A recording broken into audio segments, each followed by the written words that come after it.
government give us the right on the land, we can accept it because we don't want to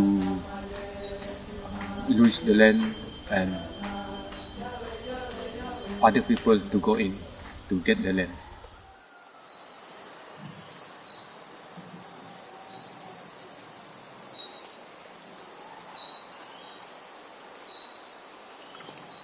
Beyond the Bengoh Dam, the contested water reservoir that inundated one of the oldest settlements of Bidayuh natives in Sarawak on the island of Borneo, village life for those who chose to move to higher ground and not leave the escarpment altogether is flourishing. But they met fierce resistance. Through a persistent practice of intimidation, threats and meagre compensation, the Sarawak government has run roughshod over native customary rights, a system of boundaries and traditions that have existed for generations, now almost entirely eroded over a mere 3 decades.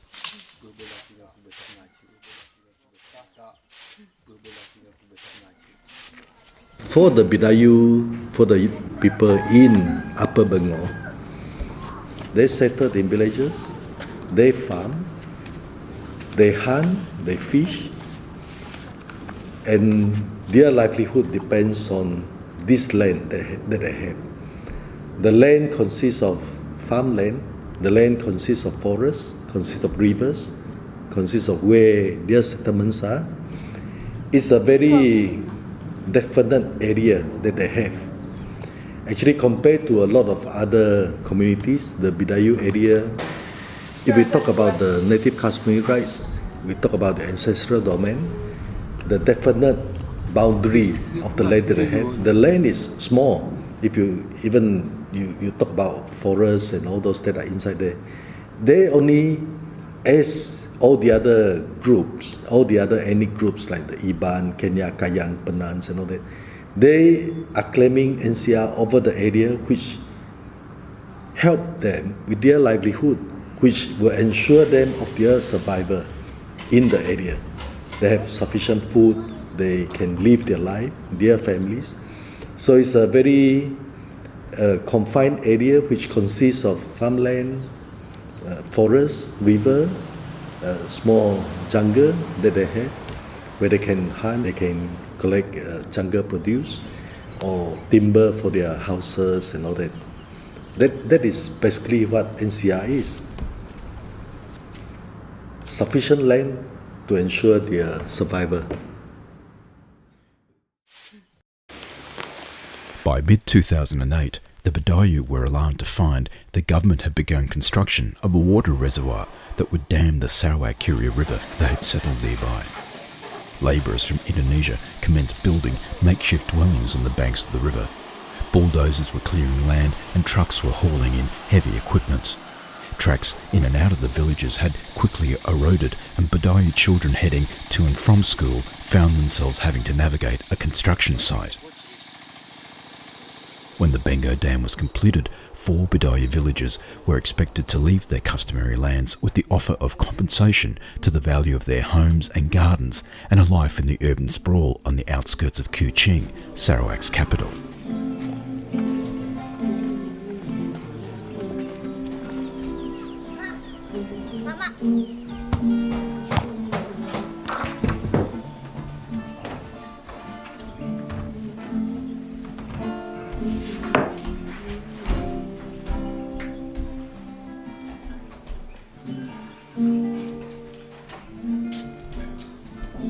I will ride on the land and move. Ya le silo senang penuh sedia ti nu kayu macam-macam ni. Lagi pun nasi nak pepang tin kan tin nu Keselesaan lah. The villagers of Kampong Rejoy and Bojong led the fight to retain access to their ancestral lands. In October 2009, they served a writ of summons and statement of claims to the Kuching High Court, declaring the construction of the dam illegal and unconstitutional. We moved from that village. We come here much better than from down there. We stay here because everything we can see.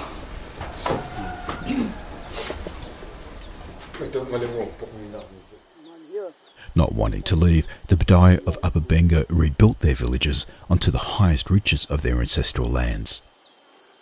Di ni jatin ti ki mo biyon hydro by ki mo biyon pin pipe. Jadi ki sangat perlu doktor udara tempat ngupat ke kampung ini. Dan baik ke buka ke rancangan ini adalah hanya pertanian moden ini secara moden lah. For the people, there's no reason for them to move because these are the native Bidayuh people. This is one of the oldest settlement of the Bidayuh folks in the area, in the Penrisen area. They were looking for ways where is it possible for them to still stay in the area and not, even though the area might be flooded because they have got huge tract of native Kashmir rights land. So then they have decided for the resort, they moved to one of their area that is higher than that is above the reservoir of the Bengoh reservoir in a place called Negro. And Bojong decided to move to a place that is called Sting. These are all within their native Kashmir rights area. It's just that this is on the higher ground, so that these are the areas that are not going to be flooded by water. Side later on comes in, and side are moving to their former settlement area called Muk Ayong.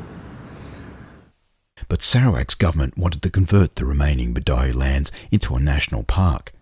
In October 2013, the Bidayuh of Upper Bengoh were effectively issued with an eviction notice. So the planning here is the government want to move all of the village people to another place because they want to make a resort, they want to make a national park, and Bengoh National Park is the new thing that we heard now.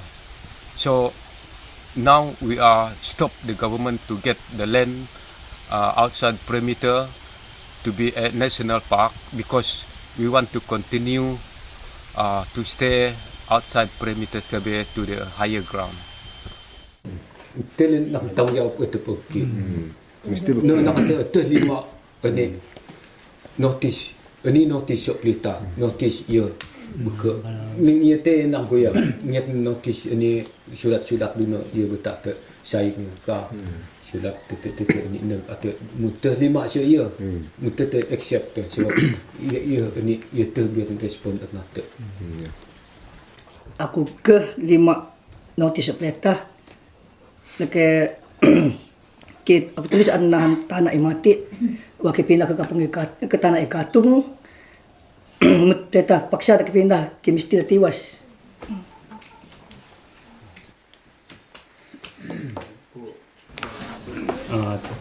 Tempat ia hilang. Aku sangat kecewa lagi pun susah pilih 5 ni nanti minat.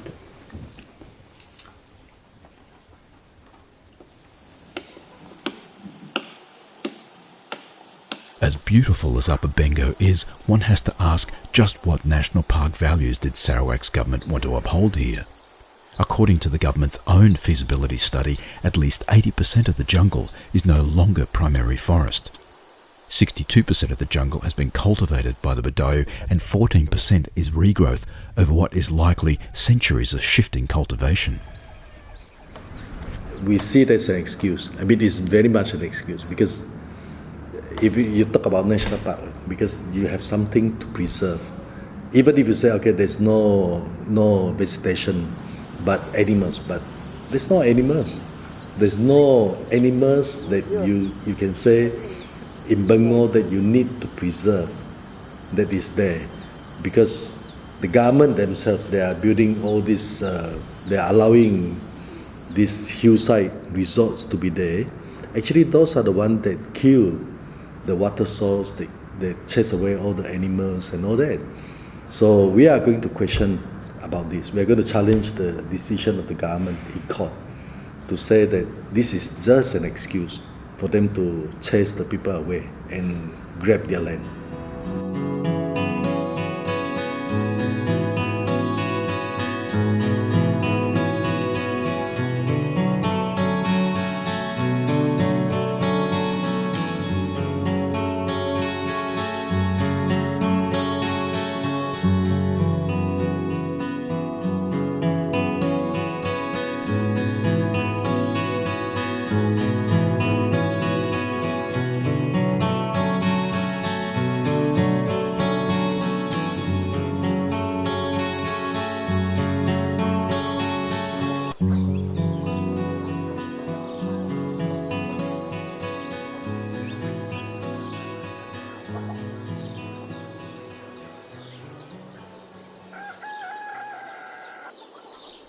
Amati kamoy ko iwa so alut nati pagyano ko tinga kasaba pasidyo taot ni data kiri ko paki hari kamoy atale no sa kalaminta le mon ka bangu anik susah may tapat ati mo je kasamu me dawo i atale di bok jogok tapi na ka bojok ata pari dinge maad ka puna buk jogok ngebau jadi ati de pau mandi di ata dere mon ka bangu le no ka minta may tapat ati mo ka samu ka us imani kamu tak tinggal ani tapakai lain pon put daput go TV kita bisa pakai di tempat ati dagatuk ti.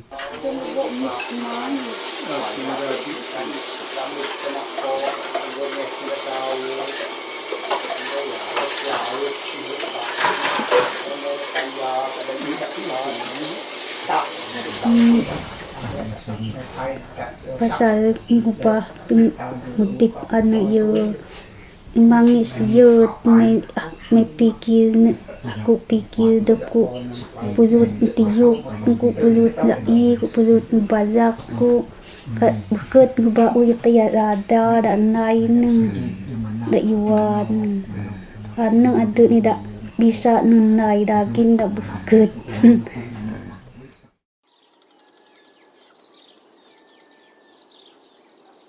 In April 2014, the Sarawak High Court ruled in favour of the Bidayuh, effectively rendering the government's claim for national park status invalid.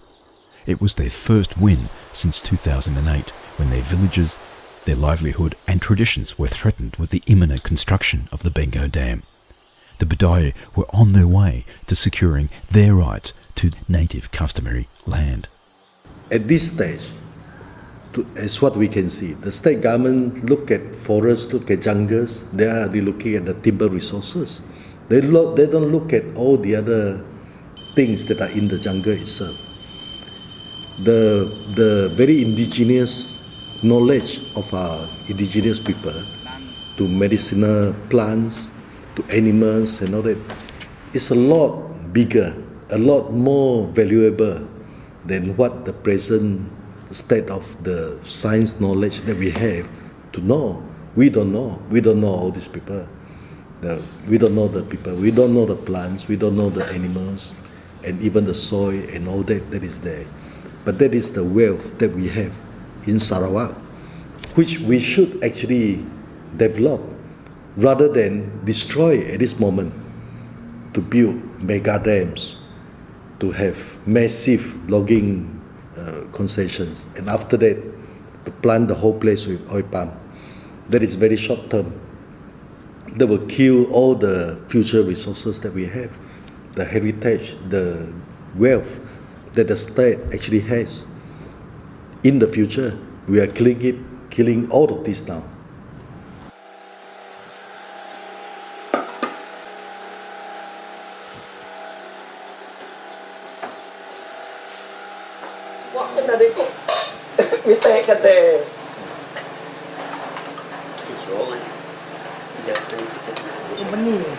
Itu bisa lawan pun tapi DAP dia fikir arah ke mahkamah. Bahkan ni tu company itu DAP na. Si how tu dari kampung. So ana ke gitu memang ke mesti ada mi at lawat mudah le badak perintah mit abok mi ati no taman negara kado gadget badak jadi catchment area ke tidak memang ada setuju di kawasan mi ati sebab ke kami tagi tanah mi ke mudah tuang dip. Jadi mana gaya ke jadi ke tetap ke lawat di ke protes ati. Sarawak's government has a long history of repudiating its own laws, ignoring native customary rights of Indigenous people and employing thugs to terrorise them. It was not about to soften its approach in Upper Bengoh. However, in May 2014, as we were editing this documentary, Sarawak's High Court again ruled in favour of the Bidayuh, securing their right to customary land in Upper Bengoh. This may not be the end of their struggles to determine their own future on their own land, but it does give pause to celebrate. Wins for Sarawak's First Peoples are in short supply here.